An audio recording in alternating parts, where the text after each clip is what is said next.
जय जय श्री राधे। प्रिय सज्जन वृंद, मैं कभी कभी अपने जीवन के नितांत आवश्यक कर्मों के बारे में चर्चा करता रहता हूँ। कभी षोड़ संस्कारों के बारे में चर्चा कर रहा था। विगत के कई दिनों से नेपाली भाषा में षोड़ संस्कार के महत्व को हमने दर्शाया। तो कई भक्तों ने कमेंट किया कि गुरुवार इसको हिंदी भाषा में अगर हो जाए तो हम भी समझ सकते। तो आज उन्हीं विषयों में से एक विषय को लेकर हिंदी भाषा में प्रस्तुत करने के प्रयत्न कर रहा हूँ। आज कर्ण वेदन संस्कार के ऊपर चर्चा करते हैं। कर्ण वेदन माने कान को छेदना। हमारे वैदिक सनातन धर्मावलंबियों में 16 कर्म होते हैं। गर्भाधान से लेकर मृत्यु पर्यंत अंत्येष्टि कर्म तक मिलाकर 16 कर्म विशेष माने जाते हैं। ये मानव के लिए आवश्यक है। मानव को जन्म से लेकर जीवन मरण तीनों अवस्था में मंगलमय होना है। तो अपने जीवन जन्म से मरण तक मंगलमय बनाने के लिए शास्त्रकारों ने और विधि ने, वेद ने इन प्रकार के संस्कारों का प्रतिपादन किया है। जो 16 संस्कार होते हैं, जैसे गर्भाधान से आरंभ होता है और अंत्येष्टि कर्म दाह संस्कार में जाके उनका जो 10 दिन तक का 10 गात्र कर्म होता है, यहाँ तक मिलाकर 16 कर्म होते हैं। तो आज कर्ण वेदन कर्म के बारे में थोड़ा सा चर्चा करते हैं। कर्ण वेदन क्यों आवश्यकता है जीवन में? वैसे प्रत्येक मानव का कान छिदा होना चाहिए। कर्ण वेदन उसका होना चाहिए। एक तो शरीर के श्रृंगार के लिए आभूषण धारण करने का मानो, जैसे कि कुंडल धारण करते हैं। कुंडल धारण करने के लिए तो पुरुष के लिए, स्त्री के लिए, सबके लिए स्वीकृत क्रिया है। केवल स्त्री ही अपनी श्रृंगार नहीं करती, बल्कि पुरुष भी अपने कानों में कुंडल धारण करते हैं। भगवान स्वयं कुंडल धारण करते हैं।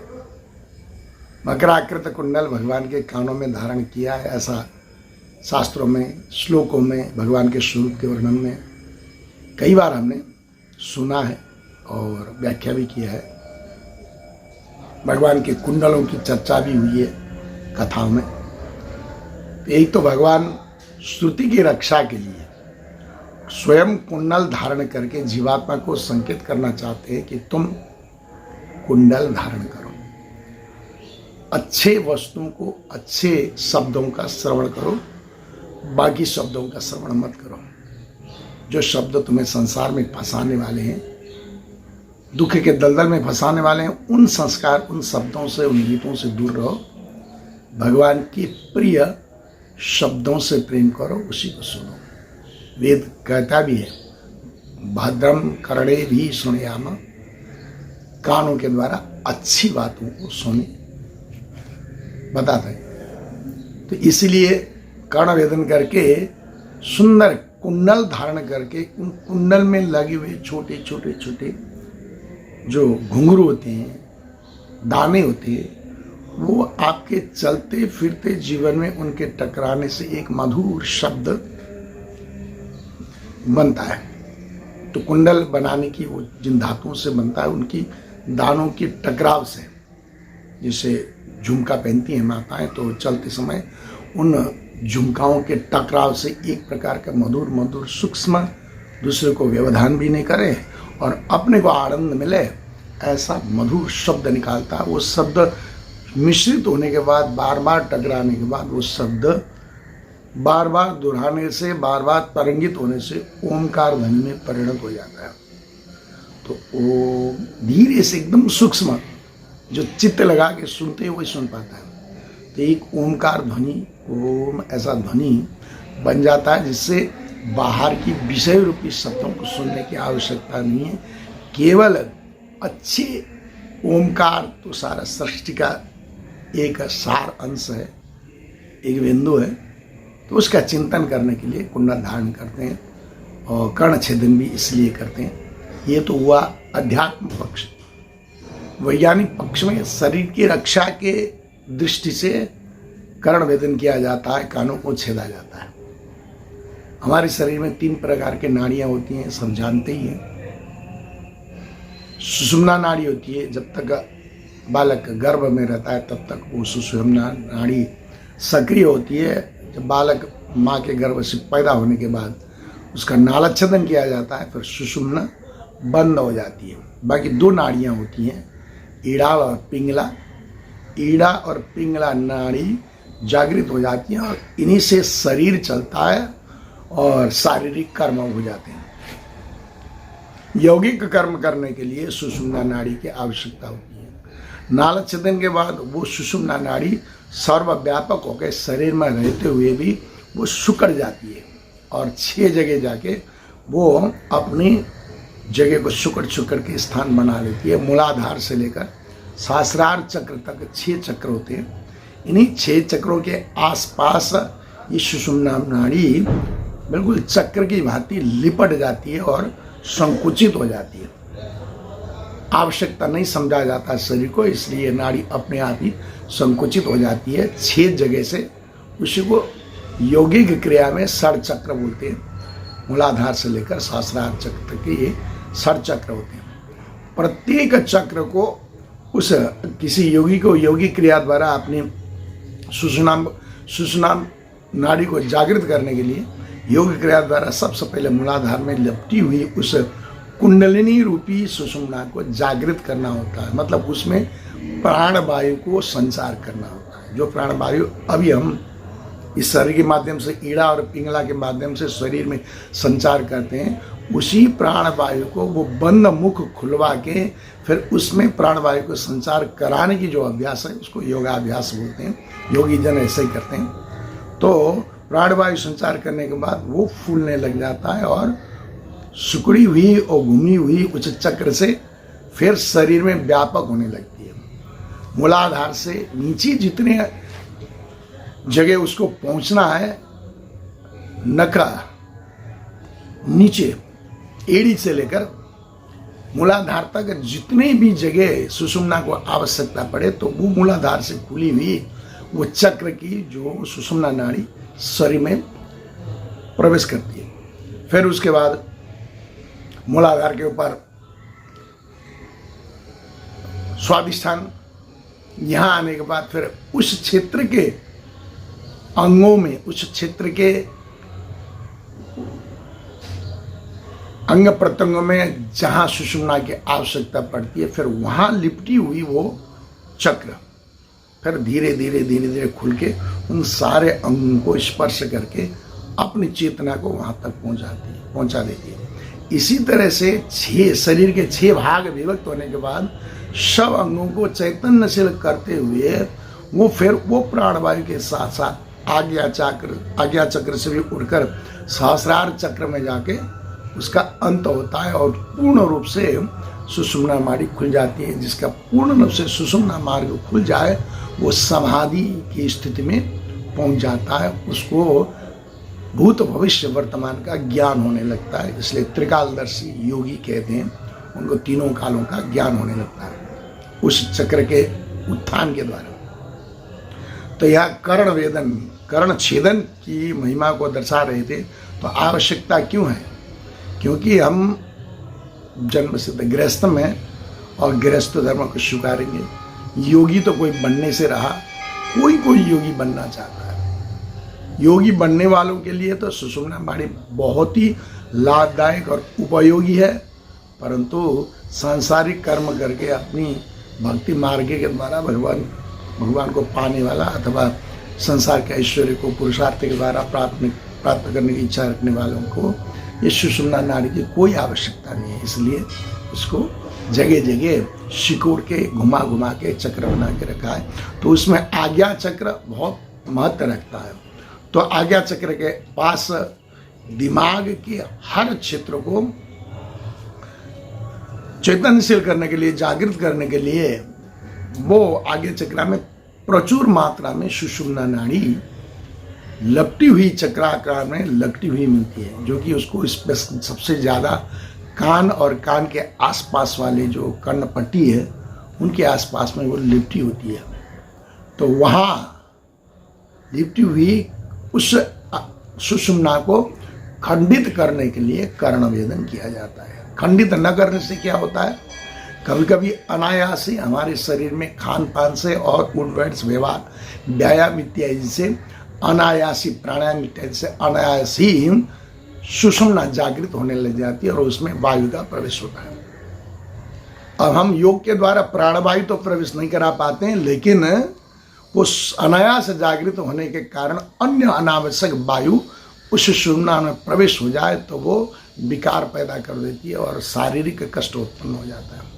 जैसे कि हम मलमूत्र त्यागने जाते हैं तो हमारे अंदर अपान नाम का वायु जो प्रेशर डालता है शरीर में, अपना जोड़ लगाता है, तो जोड़ लगाते समय नाभि से नीचे मूलाधार में ही, और अपान वायु से मलमूत्र त्यागने का स्थान है और मूलाधार में ही इस सुषुम्ना का मुंह भी है। संयोगवश मूलाधार के उससे सुषुम्ना का मूल खुल गया आपके मलमूत्र त्यागने के वेग से, और उस मलमूत्र को बाहर निकालने के लिए प्रेशर करने वाला जो अपान वायु है वो मूलाधार के मुंह में कारणवश किंचित मात्रा में प्रवेश किया तो वो अपान वायु उस मूलाधार के माध्यम से सुषुम्ना में प्रवेश करके आपके शरीर में विकार उत्पन्न करने लगता है। वो विकार जाके अगर मस्तक में पहुंच गया तो दिमाग विक्षिप्त हो सकता है मानव का। इसलिए ऐसा न हो, इस कर्म को सिद्ध करने के लिए योगी ने, पूर्वाचार्यों ने, विधिकर्ता ने ये विधि बनाए। षोडश कर्मों में से कर्ण छेदन एक विधि बनाया है कि उसका जीवन सहज हो, सरस हो, उसको सुषुम्ना के द्वारा पैदा होने वाला कोई विकार से उसके शरीर में कोई विकार उत्पन्न न हो, इसलिए इसको खंडित किया जाए। कहाँ खंड करें? खंड करने की और जगह मिलती नहीं है, क्योंकि मूलाधार खंडित नहीं किया सकता, अनाथ चक्र खंडित किया नहीं सकता। इसलिए यह आज्ञा चक्र के आसपास कान ऐसी जगह है, अत्यंत संवेदनशील है। कान को सुनने के लिए एकदम दूर दूर की शब्द सुनने के लिए क्षमता चाहिए, इसलिए वो क्षमताशील सुषुम्ना को कान के आसपास ज़्यादा मात्रा में शारीरिक क्रिया द्वारा अपने लिपटी हुई मिलती है, तो वो कान शब्दों को सुन लेता है। तो ये कान में हड्डी भी नहीं होती है, तो वो सूक्ष्म छेद करने से कान को कोई, शरीर को कोई कष्ट भी नहीं पहुंचता। इसलिए वो सूक्ष्म सुषुम्ना नाड़ी को खंडित करने के लिए कर्ण वेदन किया जाता है, कान को छेदा जाता है। पुरुषों के कान, त्रिवर्ग के कान एक जगह छेदा जाता है। पुरुष प्राय एक जगह कान छेदते हैं और कुंडल धारण करते हैं। छेदे हुए कान में क्या करें तो उसके लिए कुंडल धारण करके जो सुंदर शब्द पैदा करे, इसलिए कुंडल धारण करते हैं। स्वर्ण के आभूषण धारण करते हैं। स्वर्ण के दो स्वर्ण आपस में टकराने से सुंदर ध्वनि का उत्पादन होता है, तो ध्वनि तरंगित करके अंतःकरण को शुद्ध कर देते हैं। इसलिए स्वर्ण कुंडल धारण करने का विधान बनाया है शास्त्र ने। श्रुति की रक्षा होती है, तो पुरुषों की एक जगह छेद किया होता है, लेकिन नारियों के कई जगह छेद किए होते हैं। कोई 2 जगह छेदती हैं, कोई 3 जगह, कोई 5 जगह, कोई 7 जगह तक अपने कानों को छेदवाती हैं और छेद होती है उनकी की अनेक प्रकार के आभूषण धारण करके अपने को सौंदर्यता को बढ़ाती हैं और उस सुषुम्ना के द्वारा उत्पन्न रहने वाला विकार को खंडित करने के लिए सुषुम्ना को खंडित भी हो जाती है। अब पुरुष की एक जगह और नारियों की कई जगह क्यों ऐसा? क्योंकि पुरुष त्रिवर्ग में, ब्राह्मण क्षेत्रीय वैश्य त्रिवर्ग में उपनयन संस्कार नाम का एक और षोडश संस्कार होता है। उसमें यज्ञ पवित्र नाम का दिव्य सूत्र धारण कराया जाता है। तो मलमूत्र के त्याग के समय अपने शरीर से उत्पन्न अपान वायु उस सुषुम्ना में प्रवेश करके उसके दिमाग तक न पहुँचे, दिमाग में कोई विक्षिप्तता पैदा न करे, इसलिए कान को यज्ञ पवित्र के द्वारा बड़े जोर से कस के बांधा जाता है। तो यज्ञ पवित्र कान में चढ़ाने की विधि भी है, बांधा जाता है, जिससे कि अगर सुषुम्ना में वायु प्रवेश भी कर लिया हो तो वो कस के बांधे हुए प्रभाव से वो वायु उससे आगे न जाए, वापस उसी जहाँ से प्रवेश किया वहाँ से निकल जाए। इस ध्येय से कान में सूत्र यज्ञ पवित्र चढ़ाने का विधान बताया त्रिवर्ग के लिए। लेकिन नारियों का यज्ञ पवित्र होता नहीं है, वैदिक संस्कार नहीं है, तो नारियों का वैदिक यज्ञ पवित्र नहीं होता है, तो फिर इनकी रक्षा कैसे हो? तब विधि बनाया है नारियों के लिए कई जगह कान छेद करने का, तो उनके 5 जगह 7 जगह तक कानों का छेद किया जाता है। ऐसा ही चतुर्थ वर्ग में, जिसको हम शूद्र वर्ग मानते हैं, उनका भी कोई वैदिक संस्कार नहीं होते हैं। उनके लिए असमर्थता के कारण उनके लिए वैदिक संस्कार का विधान नहीं किया, तो उनके लिए उनकी शरीर की रक्षा के लिए भी तो चाहिए ना। जो उच्च वर्ग के शरीर की रक्षा के लिए विधि कर दिया, तो उनकी रक्षा के लिए क्या करना?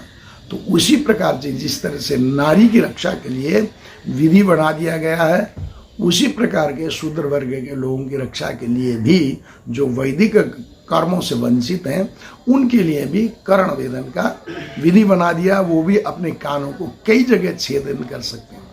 प्राय ब्राह्मण त्रिवर्ग अपने पुरुष वर्ग में पुरुष एक ही जगह कान छेदन कर सकते हैं, लेकिन शूद्र वर्ग के लोग कई जगह कान छेदन करते हैं। यदि पहले तो परंपरा था कि ब्राह्मण क्षत्रिय कोई एक से अनेक जगह कान छेदवा ले, तो अरे कैसा कर्म किया तुमने शूद्रों की तरह, ऐसा बोलने की परंपरा भी थी। तो आज तक खैर ऐसे भेद नहीं रखा जाता है, भेद रखना भी नहीं चाहिए।